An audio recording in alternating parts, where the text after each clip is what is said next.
ഞാൻ കേരള ബുദ്ധിസ്റ്റ് സ്റ്റുഡൻസിന്റെ പ്രതിനിധിയായിട്ടാണ് ഇന്ന് ഈ വേദിയിൽ നിന്ന് സംസാരിക്കുന്നത്.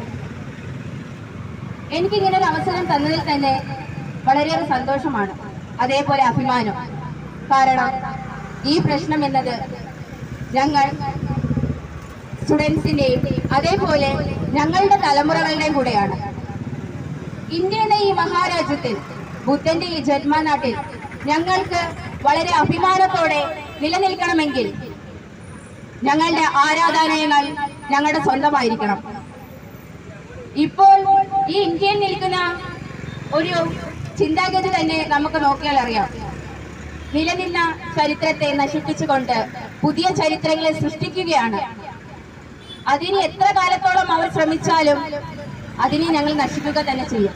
കാരണം ഈ ഇന്ത്യയിൽ, ഈ ബൗദ്ധ രാജ്യത്തിൽ അംബേദ്കർ കണ്ട പുതിയ ഇന്ത്യയിൽ, ബുദ്ധിസ്റ്റ് ഇന്ത്യയിൽ ഞങ്ങൾക്ക് നിലനിൽക്കണമെങ്കിൽ ഞങ്ങളുടെ ബോധഗയ അത് എന്നേക്കുമായി ബുദ്ധിസ്റ്റുകളുടേതായി മാറിയേ പറ്റൂ.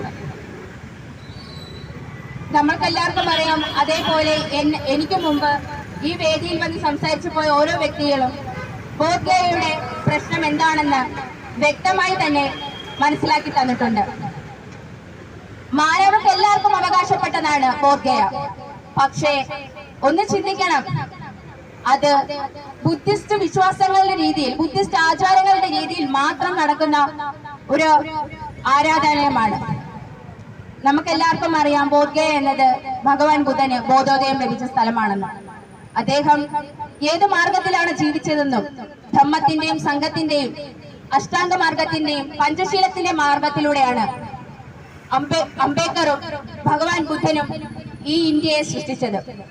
അപ്പോൾ അദ്ദേഹത്തിന്റെ ഓർമ്മപ്പെടുത്തുന്ന ഓരോ വിശിഷ്ട സ്ഥലങ്ങളും ഹിന്ദു ആചാരങ്ങളിലേക്ക് കടന്നു പോകുമ്പോൾ ഞങ്ങൾ ബുദ്ധിസ്റ്റുകൾക്ക്, ബുദ്ധമത വിശ്വാസികൾക്ക് അതൊരിക്കലും കണ്ടുകൊണ്ട് നിൽക്കാൻ കഴിയില്ല.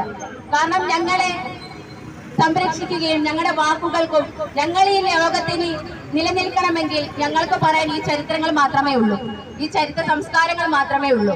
അതും കൂടെ കൈയറിപ്പെടുത്തിയ